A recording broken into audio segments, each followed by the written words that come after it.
Good morning students. तो बेटे आज हमने करना है next topic that is capacitor and its principle, और उसके बाद हम करेंगे पैरेलल प्लेट कैपेसिटर। तो देखते हैं बेटे कैपेसिटर क्या होता है और ये कौन से प्रिंसिपल पे काम करता है, और फिर हम जो नेक्स्ट टॉपिक है पैरेलल प्लेट कैपेसिटर उसके बारे में पढ़ेंगे। तो what is capacitor? Capacitor is a device which is used to store large amount of charge in small space. Capacitor एक ऐसा डिवाइस है जो थोड़ी सी जगह के अंदर बहुत सारे चार्ज को स्टोर कर लेता है, उसको हम कहते हैं कैपेसिटर। आपने पंखे के अंदर जो हमारा सीलिंग फैन होता है, छत वाला पंखा होता है, उसके अंदर आपने सेल देखा होगा, व्हाइट से कलर का एक सेल लगा होता है, वो सेल जो है दैट इज कैपेसिटर। वही होता है कैपेसिटर। वो क्या करता है, थोड़ी सी जगह के अंदर, थोड़ी सी स्पेस के अंदर बहुत सारे चार्ज को स्टोर कर लेता है। तो कैपेसिटर एक ऐसा डिवाइस है which is used to store large amount of charge in small space. अब देखते हैं हम कि इसका प्रिंसिपल क्या है। यहां पे हमने टू प्लेट्स ले रखी हैं, एक प्लेट ए है और एक प्लेट बी है। Initially both are uncharged.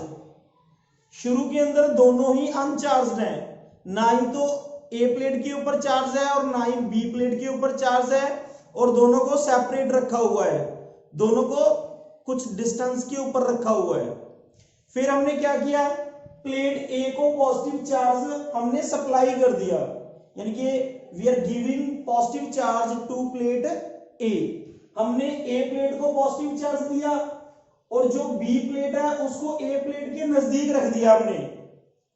जैसे ही हमने बी प्लेट को ए प्लेट के नजदीक रखा तो जो बी प्लेट का नियरर एंड है उसके ऊपर नेगेटिव चार्ज हो जाएगा, इंड्यूस हो जाएगा बाय इंडक्शन। इंडक्शन के अंदर क्या होता है, without actual touching we can generate charge on the nearby plate। हमने A प्लेट के नजदीक B प्लेट को रखा तो जो B का नियरर एंड है उसके ऊपर ऑपोजिट चार्ज आ जाएगा, कहने का मतलब नेगेटिव चार्ज आ जाएगा, और जो प्लेट B का दूसरी साइड है जो फार्दर एंड है उसके ऊपर सेम चार्ज आ जाएगा, इसका मतलब पॉजिटिव चार्ज आ जाएगा। अब जो नेगेटिव चार्ज जैसे ही इंड्यूस होगा वो ए के पोटेंशियल को डिक्रीज करेगा, पर जो बी का पॉजिटिव चार्ज है वो उसको दोबारा इंक्रीज करेगा। जो नेगेटिव चार्ज होता है वो पोटेंशियल को डिक्रीज करता है और जो पॉजिटिव चार्ज होता है वो पोटेंशियल को इंक्रीज करता है।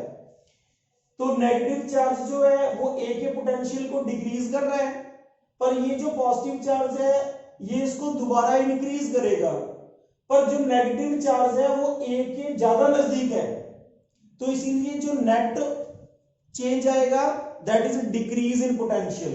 तो यहां पे हमने लिखा है बेटा, हमने एक प्लेट ली है ए और उसको हमने पॉजिटिव चार्ज दिया है। कब तक दिया है पॉजिटिव चार्ज? जब तक उसका पोटेंशियल मैक्सिमम ना हो जाए। जब पोटेंशियल मैक्सिमम हो गया तो हमने उसके नजदीक एक और प्लेट रख दी B. Now another plate B is placed near plate A such that, इस तरह रखा उसको, near end of plate B become negatively charged. जो नियर एंड है वो नेगेटिवली चार्ज्ड हो गया, विच रिड्यूस द पोटेंशियल। अभी मैंने आपको बताया कि जो नेगेटिव चार्ज होता है वो पोटेंशियल को रिड्यूस करता है। And farther end of B become positively charged, और जो दूर वाला एंड है वो पॉजिटिवली चार्ज्ड हो गया। और पॉजिटिव चार्ज जो होता है वो पोटेंशियल को इंक्रीज करता है, which again raise the potential, जो दोबारा पोटेंशियल को इंक्रीज करेगा। But negative end much closer to A, जो नेगेटिव एंड है वो A के ज्यादा क्लोज है, सो जो नेट पोटेंशियल होगा वो डिक्रीज हो जाएगा। सो नेट पोटेंशियल डिक्रीजेस, क्योंकि नेगेटिव चार्ज ए के ज्यादा क्लोज है तो जो चेंज आएगा पोटेंशियल में वो डिक्रीज इन पोटेंशियल होगा। तो हमें क्या करना पड़ेगा, हम ए का पोटेंशियल दोबारा इंक्रीज करना चाहते हैं तो जैसे ही पोटेंशियल ए का इंक्रीज करना चाहते हैं हम, तो हमें उसके लिए क्या करना पड़ेगा, हमें some extra charge supplied to the plate A, so to raise the potential of A up to the same value, जैसे जितनी वैल्यू पहले थी अगर हम उसी वैल्यू के ऊपर दोबारा पोटेंशियल लेके आना चाहते हैं, then we have to supply some extra charge to plate A, हमें ए प्लेट को कुछ और पॉजिटिव चार्ज सप्लाई करना पड़ेगा, तो ही उसका पोटेंशियल इंक्रीज होगा। अगर सप्लाई नहीं करेंगे तो पोटेंशियल डिक्रीज हो गया, और जब डिक्रीज हो गया तो वैल्यू सेम नहीं रहती। तो अगर हम वैल्यू सेम रखना चाहते हैं, then we have to supply some extra positive charge to plate A. Now connect the positive end of plate B to earth. अब हमने क्या किया, जो प्लेट बी का पॉजिटिव एंड था उसको हमने अर्थ कर दिया। इसका मतलब जो ये सारा पॉजिटिव चार्ज है ये सारा कहां चला गया, अर्थ के अंदर चला गया। अब इसके ऊपर सिर्फ क्या रह गया, नेगेटिव चार्ज, और अब बी के ऊपर नेगेटिव चार्ज है ओनली, और negative charge decrease the potential. तो क्या होता है देखो, now connect the positive end of plate B to earth so that positive charge moves to the earth. Positive charge तो सारा अर्थ के अंदर चला गया, and only negative charge remains on the plate B. सिर्फ प्लेट बी के ऊपर negative charge रह गया, which reduce the potential of A greatly, जो बहुत ज्यादा ए के पोटेंशियल को डिक्रीज कर देगा, क्योंकि ओनली नेगेटिव चार्ज है। अब पॉजिटिव चार्ज तो चला गया अर्थ के अंदर, सिर्फ नेगेटिव रह गया, और नेगेटिव चार्ज जो है वो उसके पोटेंशियल को बहुत ज्यादा डिक्रीज कर देगा। तो to again increase the potential, हमें अगर पोटेंशियल को दोबारा इंक्रीज करना है, then we have to supply large amount of charge to plate A। तो उसीलिए इसके लिए हमें क्या करना पड़ेगा, A प्लेट को बहुत ज्यादा चार्ज सप्लाई करना पड़ेगा, ताकि उसका पोटेंशियल जो है वो दोबारा इंक्रीज किया जा सके। तो हम क्या कर रहे हैं, देखो बेटे, बार बार हम चार्ज को इंक्रीज करने के लिए, पोटेंशियल को इंक्रीज करने के लिए हम प्लेट ए को दोबारा चार्ज दे रहे हैं, बार बार उसको चार्ज सप्लाई कर रहे हैं। चार्ज को सप्लाई कर रहे हैं ताकि पोटेंशियल इंक्रीज हो सके। तो इससे हमने क्या रिजल्ट निकाला है कि अगर हमने किसी भी इंसुलेटेड कंडक्टर को इंक्रीज, उसकी कैपेसिटी को इंक्रीज करना है, कोई भी इंसुलेटेड जो है कंडक्टर को अगर हमने कैपेसिटी को इंक्रीज करना है, देन हमें क्या करना पड़ेगा, वी कंक्लूडेड दैट, हमने क्या रिजल्ट निकाला इस चीज से।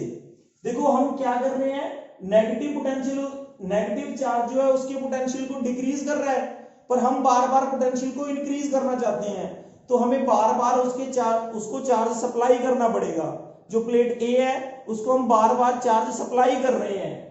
तो इससे हमने क्या कंक्लूजन निकाला, we concluded that capacity of insulated conductor can be increased, हम इंक्रीज कर सकते हैं अप टू डिजायर्ड वैल्यू, जितना हम चाहते हैं वहां तक, by bringing near it an uncharged insulated conductor connected to the earth. कैसे इंक्रीज कर सकते हैं उसके पोटेंशियल को, कैसे इंक्रीज कर सकते हैं उसकी कैपेसिटी को, अगर उसके नजदीक एक हम अनचार्ज्ड कंडक्टर रख दें और उसका जो पॉजिटिव एंड है उसको अर्थ कर दें, तो पॉजिटिव चार्ज जो सारा अर्थ के अंदर चला जाएगा, और नेगेटिव चार्ज के कारण जो नियर बाई प्लेट है उसका पोटेंशियल डिक्रीज होगा, और उसके पोटेंशियल को इंक्रीज करने के लिए हमें एक्स्ट्रा चार्ज सप्लाई करना पड़ेगा। तो हमने यहां से ये कंक्लूजन निकाला कि अगर हम किसी कंडक्टर की कैपेसिटी को इंक्रीज करना चाहते हैं, तो उसके नियर बाई, उसके नेबरिंग के अंदर एक अनचार्ज्ड कंडक्टर रख दो, और उस अनचार्ज कंडक्टर का जो पॉजिटिव एंड है उसको अर्थ कर दो। ऐसा करने से क्या होगा, सारा पॉजिटिव चार्ज अर्थ में चला जाएगा, जो नेगेटिव चार्ज है वो नेबरिंग प्लेट का पोटेंशियल डिक्रीज करेगा, और पोटेंशियल डिक्रीज करेगा। अगर हम उसको इंक्रीज करना चाहते हैं तो हमें बार बार उसको चार्ज सप्लाई करना पड़ेगा, और जितना चार्ज ज्यादा सप्लाई करेंगे उतनी उसकी कैपेसिटी जो है ज्यादा इंक्रीज हो जाएगी। तो अगर हम किसी कंडक्टर की कैपेसिटी इंक्रीज करना चाहते हैं तो उसके नेबरिंग में एक अनचार्ज कंडक्टर रख दो, जिसका पॉजिटिव एंड जो है वो अर्थ कर दिया जाए। उसके बाद अगर हम बात करें पैरेलल प्लेट कैपेसिटर की, तो यहाँ पे हमने दो पैरेलल प्लेट्स रखी हैं, एक प्लेट 1 है और दूसरी प्लेट जो है वो 2 है। Plate 1 and plate 2 are two parallel conductors या टू पैरेलल प्लेट्स, दोनों को पैरेलल रखा गया है at a distance d apart, और दोनों के बीच में डिस्टेंस कितनी है, d है। अब सेम प्रिंसिपल ऑफ कैपेसिटर लगा दिया हमने। प्लेट 1 को हमने पॉजिटिव चार्ज दिया, तो प्लेट 2 के का जो एक एंड है वो नेगेटिवली चार्ज्ड हो गया और जो दूसरा एंड है वो पॉजिटिवली चार्ज्ड हो गया। पर पॉजिटिव चार्ज को तो हमने अर्थ कर दिया, तो फिर क्या रह गया, ओनली नेगेटिव चार्ज रह गया। Let plus Q charge is given to plate 1 so that nearer end of plate B has negative Q charge and farther end of plate B has plus Q charge. As positive end of the plate B, earth total positive charge move to the earth. तो सारा positive charge है वो अर्थ के अंदर चला गया। अब बात करते हैं हम सरफेस चार्ज डेंसिटी की। सरफेस चार्ज डेंसिटी जो होती है that is charge per unit area. तो प्लेट 1 है surface charge density sigma and sigma is equal to charge upon area, क्योंकि पॉजिटिव चार्ज था तो सिग्मा जो है सरफेस चार्ज डेंसिटी भी पॉजिटिव होगी। प्लेट 2 का अगर हम देखें सरफेस चार्ज डेंसिटी, तो वहां पे चार्ज माइनस क्यू रह गया, तो यहाँ पे सरफेस चार्ज डेंसिटी भी होगी minus sigma. Minus sigma is equal to minus Q over A. अब क्या है, अब जो दो प्लेट्स हैं, एक प्लेट 1 है और एक प्लेट 2 है, इन दोनों के अंदर इलेक्ट्रिक फील्ड कितना है, तो इलेक्ट्रिक फील्ड जो है वो हमने इलेक्ट्रिक फील्ड लाइन से शो कर रखा है। इलेक्ट्रिक फील्ड लाइन से ये पॉजिटिव टू नेगेटिव चल रही है, तो यहाँ पे इलेक्ट्रिक फील्ड जो है वो E है, और you know that electric field between the two plates, देखो दो थिन प्लेट्स थी, जब उनको हमने जोड़ दिया तो वो थिक बन गई, और थिक प्लेट के अंदर जो इलेक्ट्रिक फील्ड होता है, electric field intensity due to the thick sheet of charge, thick sheet of charge के कारण कितना होता है electric field, sigma by epsilon naught. Sigma किसके बराबर होता है, sigma is equal to charge upon area, तो सिग्मा की जगह हमने लिख दिया चार्ज अपॉन एरिया, तो हमारे पास E की वैल्यू आ गई 1 bye epsilon not into charge per unit area. This is electric field. हमारा काम है कैपेसिटी फाइंड आउट करना, capacity of parallel plate capacitor. तो उससे पहले हम क्या करते हैं, इलेक्ट्रिक फील्ड फाइंड आउट कर लिया हमने। अब हम फाइंड करेंगे पोटेंशियल बिटवीन द प्लेट्स। जो दो ये प्लेट्स लगी हुई हैं इनके अंदर पोटेंशियल कितना है। अब यहाँ पे इलेक्ट्रिक फील्ड यूनिफॉर्म है, तो यहाँ पे पोटेंशियल भी यूनिफॉर्म है, तो ये क्या हो गया, electric potential between two plates is uniform and is given by, कौन से रिलेशन से हम पोटेंशियल फाइंड करते हैं, potential V is equal to E into D. ये रिलेशन बेटे यहां से बना है, E is equal to dV over dr, यहीं से बना है ये रिलेशन। यहां से अगर हम V की वैल्यू निकालें तो dV is equal to E into dr। E जो है इलेक्ट्रिक फील्ड है, V जो है पोटेंशियल है और R जो है वो डिस्टेंस है, तो हमने भी यही चीज लिखी है V is equal to E into D, क्योंकि दो प्लेट्स के बीच में डिस्टेंस जो है D है, तो E into D.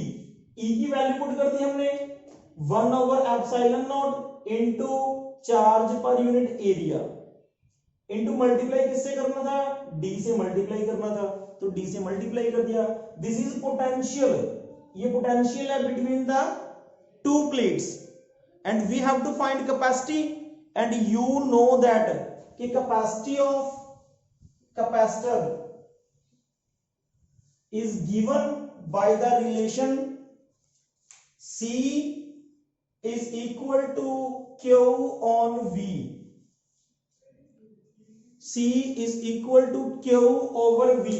Capacity of capacitor या capacity of the conductor is given by the relation charge per unit potential. C निकालना है हमने, C is equal to Q, V की वैल्यू पुट कर दो यहां से, V की वैल्यू है one by epsilon naught into Q over A into D। ये चार्ज और ये चार्ज एक दूसरे से कैंसिल हो गए। ये A एप्सिलॉन नॉट जब इसको ऊपर लेके जाएंगे तो ये बनेगा A एप्सिलॉन नॉट और नीचे क्या रह गया D। This is the capacity of parallel plate capacitor. यहां से हमने कैपेसिटी फाइंड आउट कर ली कि अगर दो प्लेट्स हमने पैरेलल रखी हुई है तो वो एक कैपेसिटर बन गया, और उस कैपेसिटर की जो कैपेसिटी होगी that is given by the equation C is equal to A epsilon naught over D। तो यहां से हम फाइंड कर सकते हैं कि किसी भी पैरेलल प्लेट कैपेसिटर की कैपेसिटी कितनी होगी।